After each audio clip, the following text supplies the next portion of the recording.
Semoga Tuhan beserta kita, sekarang dan selama-lamanya. Inilah Injil suci Tuhan kita Yesus Kristus menurut Yohanes. Dimuliakanlah Tuhan.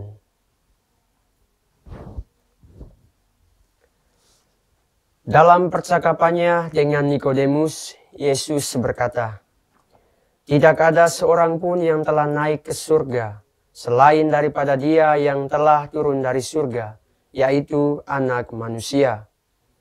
Dan sama seperti Musa meninggikan ular di padang gurun, demikian juga Anak Manusia harus ditinggikan, supaya setiap orang yang percaya kepadanya beroleh hidup yang kekal.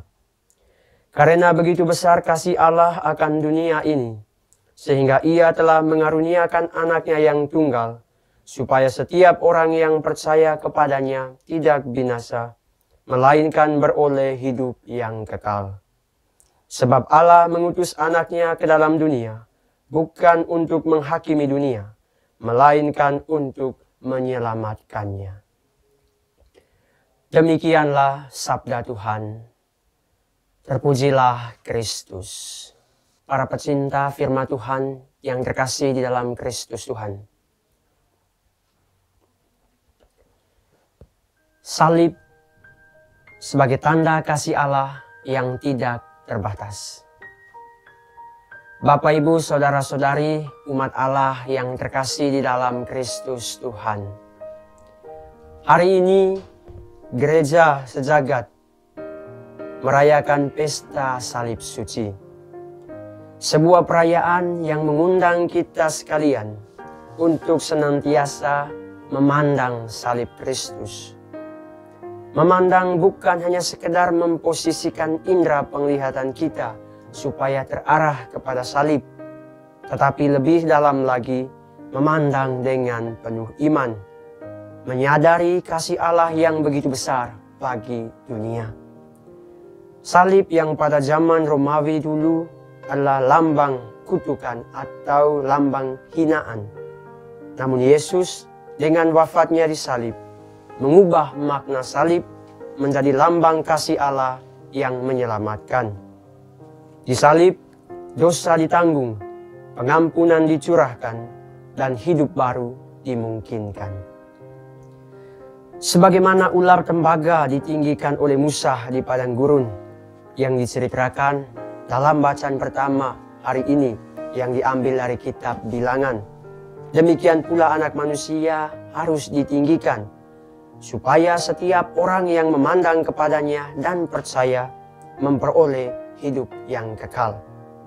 Hemat saya, kalimat ini merupakan kalimat inti perayaan hari ini, bahwasanya salib Kristus tidak pernah mengecewakan kita. Salib Kristus selalu dan senantiasa membawa kita kepada keselamatan. Yang terpenting dari kita adalah bagaimana kita memposisikan diri kita secara pantas dan benar di hadapan Allah. Bapak, Ibu, Saudara-saudari yang terkasih di dalam Kristus Tuhan. Mencoba menelusuri bacaan-bacaan suci hari ini, sebenarnya sekali lagi mau menegaskan kepada kita sekalian bahwasanya Allah begitu mengasihi kita, Allah begitu mencintai kita, Allah tidak pernah meninggalkan kita. Bukti nyata bahwa Allah menganugerahkan atau mengasihi kita, mencintai kita, dan tidak pernah meninggalkan kita. Ia menganugerahkan putranya untuk menyelamatkan kita. Sangat jelas dalam bacaan Injil tadi, di mana karena begitu besar kasih Allah akan dunia ini, sehingga Ia telah menganugerahkan Anaknya yang tunggal, supaya setiap orang yang percaya kepadanya tidak binasa, melainkan beroleh hidup yang kekal. Jadi kita sebagai orang-orang yang percaya kepada Kristus, yang sungguh-sungguh berharap kepada Kristus, dipanggil untuk berjuang memaknai salib yang ada di dalam diri kita masing-masing.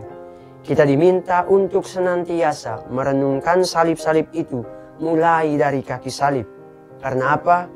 Karena di sana kita melihat cinta yang tidak bersyarat, pengampunan yang total, dan kerendahan hati yang mutlak. Bapak, Ibu, Saudara-saudari, umat Allah yang terkasih di dalam Kristus Tuhan. Kira-kira melalui peristiwa hari ini dan juga melalui bacaan-bacaan suci yang disuguhkan kepada kita pada hari ini, apa pesan untuk kita sekalian? Hemat saya ada dua hal penting. Yang pertama, bahwa kasih sejati itu tidak datang tanpa pengorbanan, melainkan mesti ada pengorbanan. Kita bisa lihat bukti pengorbanan Yesus. Yesus tidak pernah memilih jalan pintas, meskipun dia itu putra Allah. Tetapi dia justru memilih jalan penderitaan secara penuh, yakni memikul salib sampai tuntas. Untuk apa? Untuk menyelaraskan dirinya bersama dengan kita dan juga menyelamatkan kita dari dosa-dosa kita. Yang kedua, salib bukan untuk ditonton atau dipamer, tetapi untuk diteladani, dihayati, dan dihidupi. Kita sebagai pengikut Kristus diajak untuk tidak hanya memandang salib atau sekedar melihat salib dengan memposisikan indera penglihatan kita, tetapi mesti lebih daripada itu, yakni berani meneladani, menghayati, dan menghidupinya di dalam kehidupan harian kita. Dan cara yang ditawarkan oleh Yesus sendiri adalah dengan mengasihi atau mencintai tanpa menuntut balasan. Artinya, mengasihi dengan sungguh-sungguh atau dengan segenap hati, bukan setengah hati. Semoga peristiwa hari ini membantu kita untuk senantiasa berharap pada salib Kristus. Belajar melihat salib bukan sebagai beban semata atau penderitaan, tetapi sebagai jalan menuju kebahagiaan atau keselamatan.